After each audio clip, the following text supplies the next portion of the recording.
Oh my gosh, I don't know how much flour that was. Okay, if you are here to learn how to bake, turn me off now because I am not your go-to baker. We are baking because we enjoy it.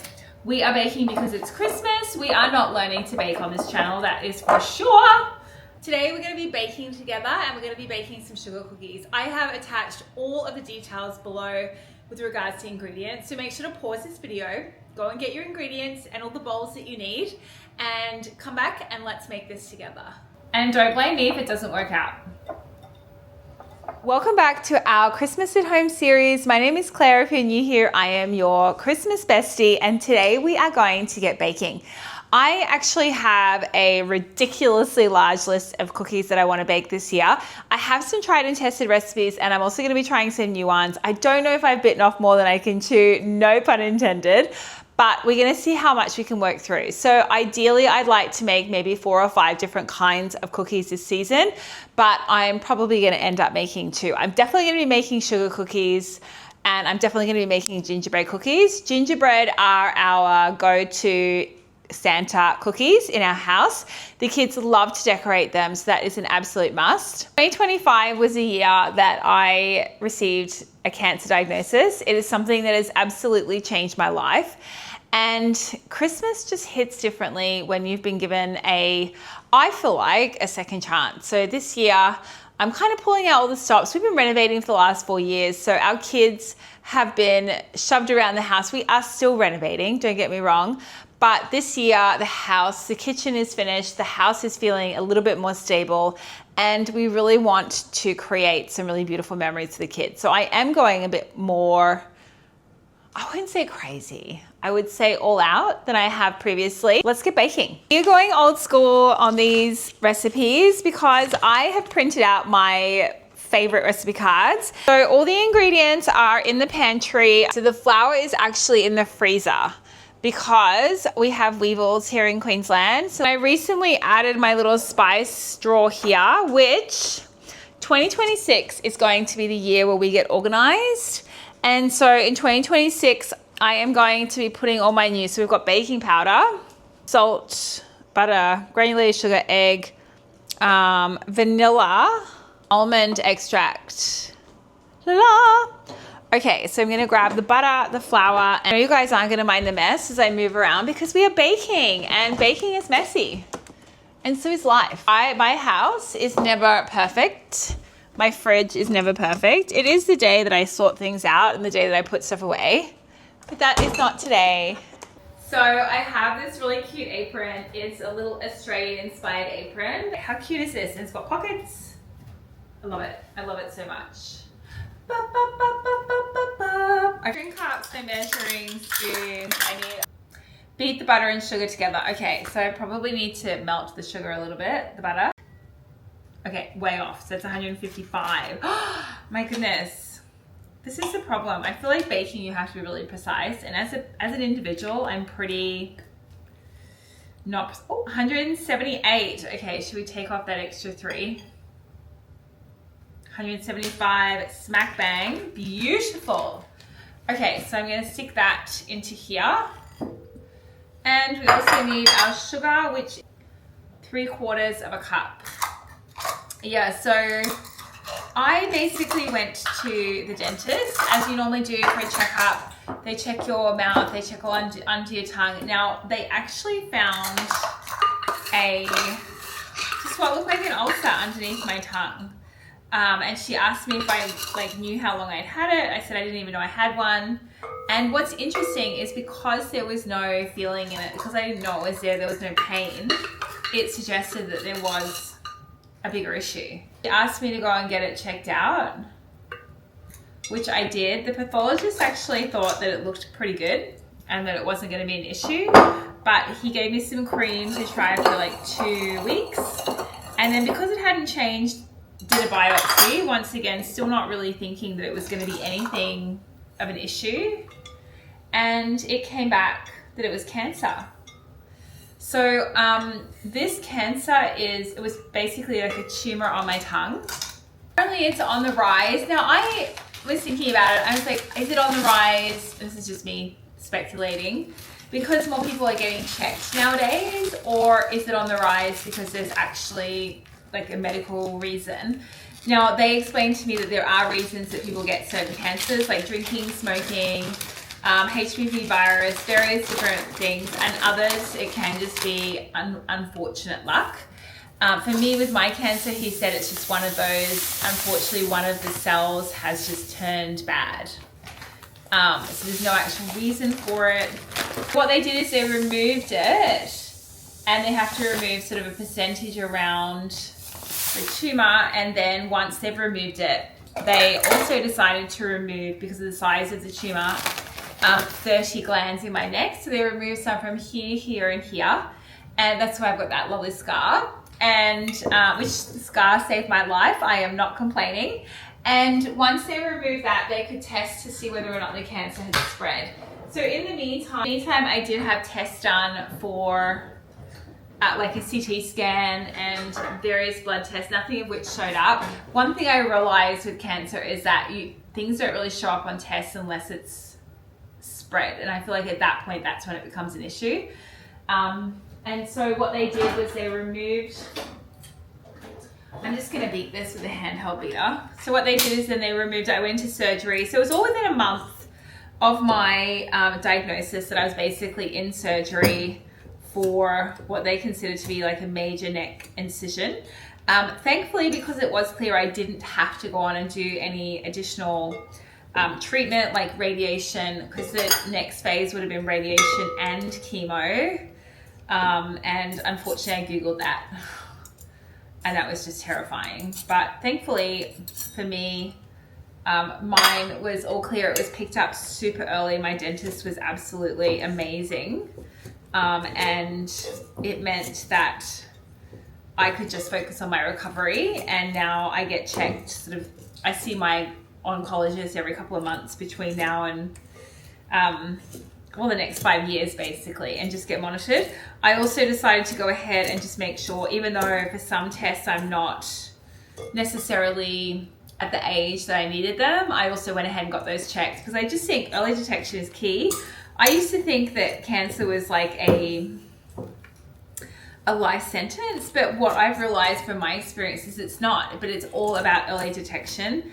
And it's easy for me now to sort of be, I mean, I'm a pretty positive person, and all throughout this process, I must admit, like I had my moments, everyone does, but I was pretty positive. And it's funny, like I wouldn't even say the word cancer. Like I just felt like you put something out into the universe, you know, I don't know, I'm superstitious that way. But since I've had it, and the weight of being told you have cancer is just, I can't really describe that. I feel like unless you've lived through it,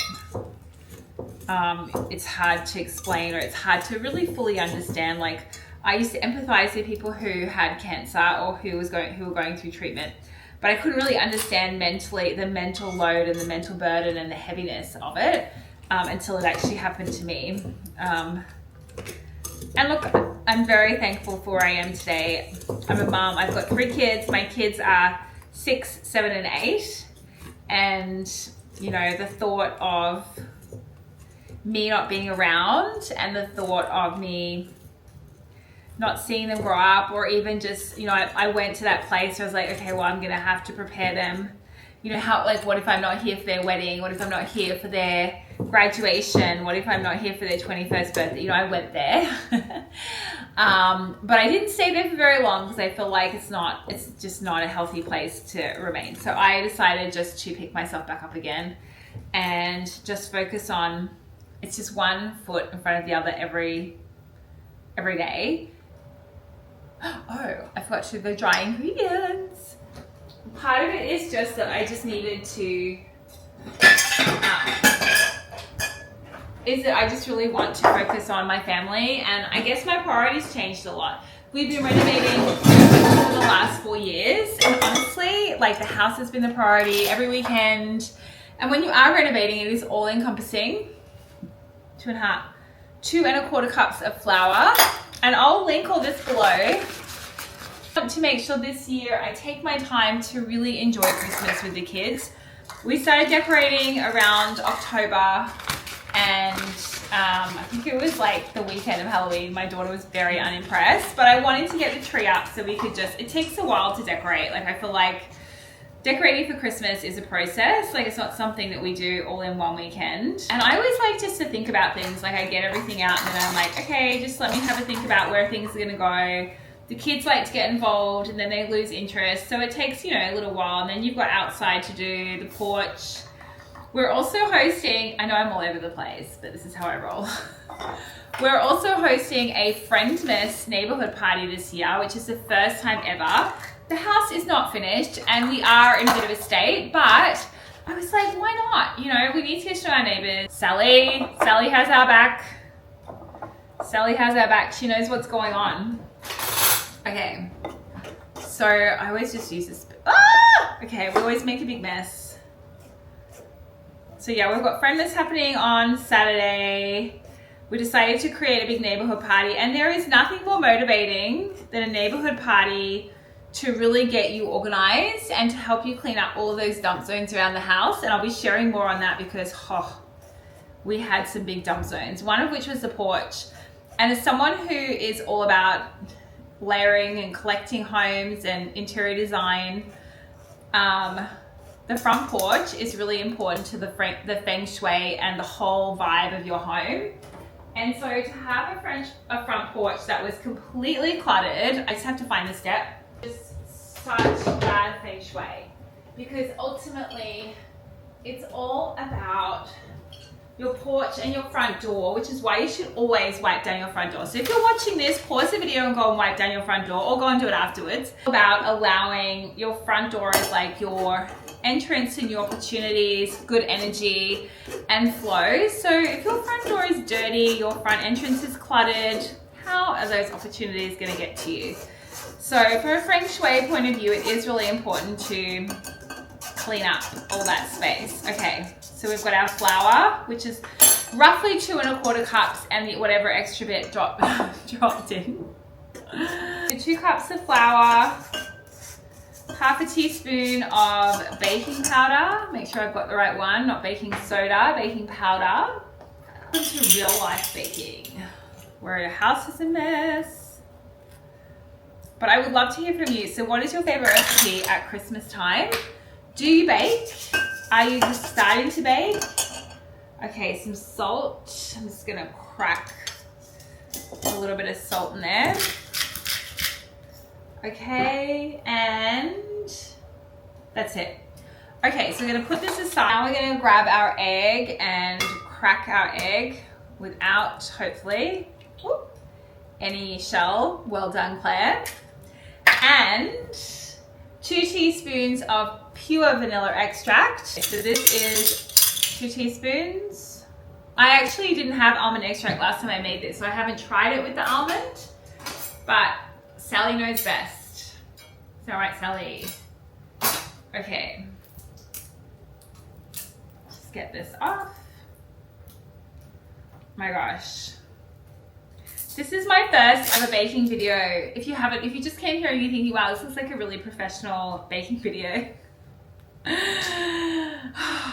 Half a teaspoon of almond extract, which apparently is optional, but it says here in the recipe, Sally has said, apparently it's meant to like really let the flavors explode. So Sally says goes. Now we're going to, I'm assuming we just mix it all. Yeah. Mix it. I feel like I might need to get the proper mixer out. I feel like this is a bit silly. KitchenAid. Funny story, we actually bought our KitchenAid all the way over from the US. I have to use a giant transformer. I can't find the adapter to get one from the pool area. So it did take me a little while to get back to you. Although you wouldn't know that because I paused the video. So Sally has said to use a paddle to mix this, so I'm going to do that for a minute until smooth. So sit back, relax, and let's mix. Oh, what's going on here? I haven't plugged it in. So it says on high for a minute.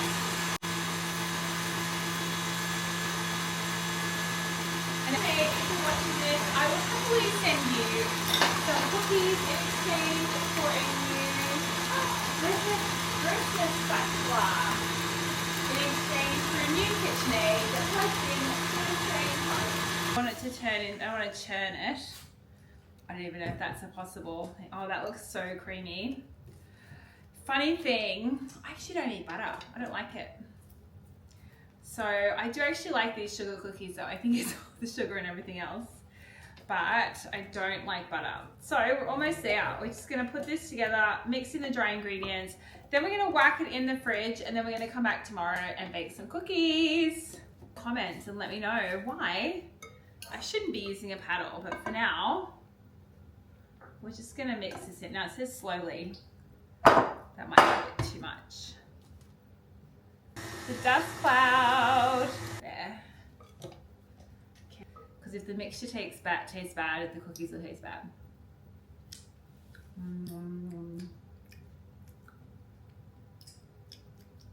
They taste good. So it's funny, I've lost a little bit of my ability to taste since my cancer because they did remove 10% of my tongue. And they cut through one of the nerves, so I'm actually all pretty numb here. Sugar cookies. Okay, sugar cookie mix is done. Overnight in the fridge. Oh my gosh. So our sugar cookies. So this has been sitting in the fridge for the last couple of days. So you can freeze these. You can make it up. The cookie dough has warmed up. I'm just going to pop it in between 2 sheets of parchment paper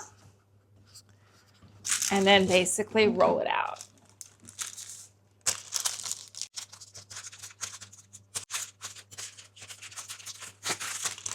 This just saves like sticking. So what I normally do is I split the mixture, I stick it in the fridge.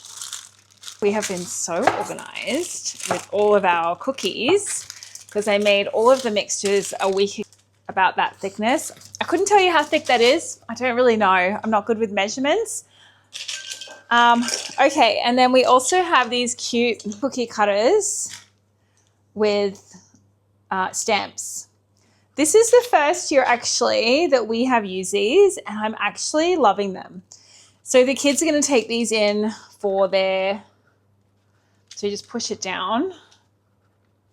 But the kids are taking these in for their class, and I also gave them as gifts. And like, unless you're a professional cookie maker, decorating cookies is just, it can just look really messy. But look at that. How cute are they? My tray ready. I might just pop it to the back here. Oh, it won't fit. Pop it to the side here. Just add my baking paper, and then I'll just add the cookies there. So the oven is on. Now the recipe did say around 180 degrees, but I did find that it was a little bit hot, my oven. At that temperature, did it at just under 180. But this is just something you got to figure out yourself, because I found the first batch of these did brown a little bit too much. How cute is that? Look at that. Little gingerbread guy or girl. Oh, how cute is that? I love these cookies. I just think they're the cutest. Okay, we'll get all these things out and then get in the oven. And I find these are usually around 7 minutes in the oven. For my oven, it's a fan-forced oven, and that's long enough. I actually, the last batch I made these, actually put them around halfway through because they were browning unevenly. I really understand because we do have a fan-forced oven, so it shouldn't do that, but okay. One of the great mysteries of life. Okay, see. I love the little house. I think it's so cute. We have a full tray of cookies. So these will go in for about 7 minutes into the oven.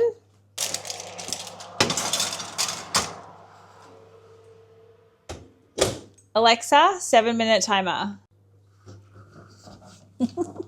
Does anyone else watch their food bake? Look at those cute little guys.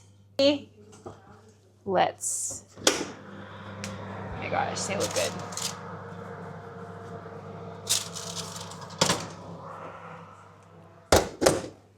They look so good. So we now have all our baked cookies. I'm going to prepare them in a little box for the kids to take into school. But it is your prerogative as a baker to try it, because at the end of the day, they might look cute, but if they taste foul. I have one of the ones that we didn't have a stamp for. I can't actually find the stamp. I don't know what I've done with it, but I did bake a couple of plain ones. I'm going to taste that. They smell really good. Yum. Okay.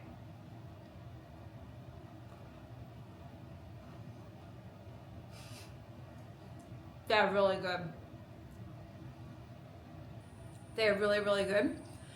The almond has definitely added value, added flavor. The last time I made these, they were really tasty, but you can actually taste the almond. Hopefully you've enjoyed baking with me. I have more baking videos to go. We have our loaded cookies and our gingerbread cookies, so make sure to hit like and subscribe. And hopefully yours taste just as good as mine do. I mean, we follow the same recipe, so how could they not? Like I said, I've added everything below, and I'll see you in the next video.